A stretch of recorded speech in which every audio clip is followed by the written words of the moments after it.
Hello everyone, my name is KnightNibble24, and this is my overall thoughts and opinions of the Battlefield 2042 beta. In this video, I will talk about the many aspects of the game, like gunplay, movement, map design, class/specialist system, performance, UI elements, and sound design so you guys can get a good understanding of what I think the beta did right and wrong. I will not be talking about vehicle gameplay, as I am not skilled in vehicle combat, and it's not something I'm usually interested in. To start off, let's talk about this game's gunplay. Gunplay. The gunplay in this game is simplistic, but in a good way. This is the type of gunplay that anyone can pick up and enjoy, which is a good thing seeing as the complaints of the last two Battlefield titles was how gunplay had the potential to feel good, but always had other mechanics affecting them in negative ways. Guns have little horizontal recoil and some vertical recoil, making them easy to control. Spread still exists, but is not as impactful as, say, something like BF1's spread-based gunplay, as it seems going full auto has no real downsides. Something that I found interesting was the LMG in the game seems to have reverse spread mechanic, similar to BF1 where the gun's spread tightens up the longer you hold down the trigger. I do have one complaint, and that is aiming sensitivity feels off due to mouse acceleration while you ADS. Overall, gunplay in this game is fun. Movement. Movement in this game is fluid and smooth. Walking over small objects won't impact movement like in BF1 and BF5, which is nice that DICE was able to change that. Sliding feels good, but you won't get momentum when you slide multiple times. Jumping and shooting is back from BF5, which is a nice way to outplay other players. I've only had a few moments of getting stuck in between two objects and forcing to redeploy to get out of it. Other than that, movement is in a good state for the beta. Map design. With increased player count from 64 players to 128 players, DICE decided to make larger maps to accommodate the increased player size. Unfortunately, they went overboard with the size of this map for the beta. The map size is massive, leading to long periods of time where you either walk for several minutes, drive for several minutes, kill a squad on an objective, then proceed to walk again for several minutes, leading to inconsistent gameplay flow. On top of that, the ejectment placement is very spread out from each other, leading to a lot of empty space that the players are forced to walk through to get to other objectives. I understand that there is an in-game mechanic that allows the player to call in a transport vehicle, but sadly, it rarely ever works. Overall, this is probably the worst map design in the series so far, making maps like Galicia Armada look amazing.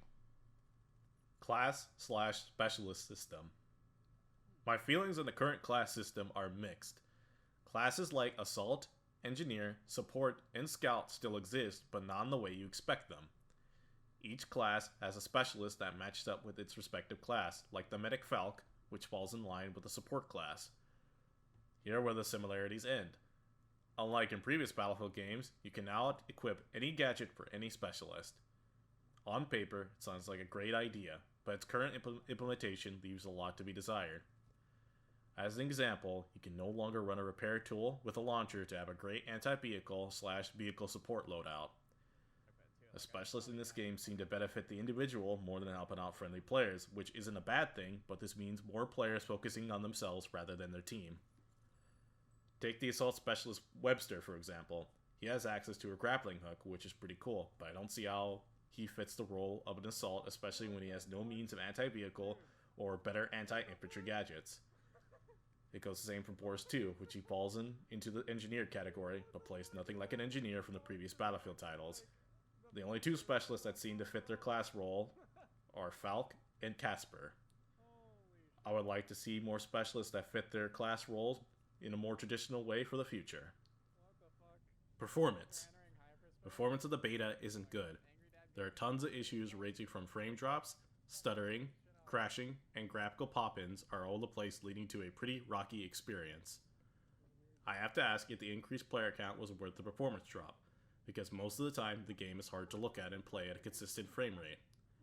My current PC setup is an RTX 2080, a Ryzen 7 2700 CPU, and 32GB of RAM. I would hope that this would run the game at a reasonable pace, but it doesn't appear to be that way, and I still get to experience all the issues while playing the game. I hope the performance issues get addressed/fixed for the full release. UI/HUD elements. The UI in this game is just plain awful. The UI has problems, like having too much going on the screen, As an example, when you score a kill on the enemy player, you will see the kill pop up in the middle of the screen, the left side of the screen, and on the right side of the screen, leading to confusion. The UI also tends to distort while you spawn in or have some in-game event occur like the tornado or the rocket launching into orbit. The in-game UI also seems to be broken, as keys like M to increase the minimap size doesn't seem to work, and the zoom in key also seems to not function. The UI menu for customizing your weapon attachments isn't anywhere to be found, which makes the current iteration of customization feel clunky. I am aware that most of these issues are addressed by DICE, but I still had to wonder why the current UI was even considered to be passable. Going forward, I want this game's UI to take notes from the previous Battlefield games and to also be more static and less shaky. Sound design. Audio mixing for the beta is terrible. The beta's audio goes from being too loud, inconsistent, or not being played at all. Footstep audio seems to be non-existent most of the time, leading to players being able to run up behind other players without them noticing. Vehicles seem to make very little noise or none at all when coming up to the player. Receiving damage from enemy players / vehicles makes no sound at all, leading to a lack of information for the player. UI sound seems to be louder than other sounds that play in-game, which cause general confusion and discomfort. Overall, the sound design is quite bad and needs addressing for the full build. Final thoughts. Overall, I think this is a terrible beta and a terrible first impression for many players that have never experienced a Battlefield game before. I understand this beta is several months old, but that won't change the fact that this is still a terrible beta loaded with issues. As it stands, Gunplay and movement are carrying this game, which is pretty disappointing seeing as this was the case for Battlefield 5. If you guys have feedback about the video or the beta, please comment down below what your thoughts are. This is the first time I've ever done a video like this, so please leave some feedback. I will still buy this game seeing as I do enjoy the gunplay and movement, and I do look forward to playing Portal mode alongside normal Battlefield 2042. Please enjoy the rest of the video.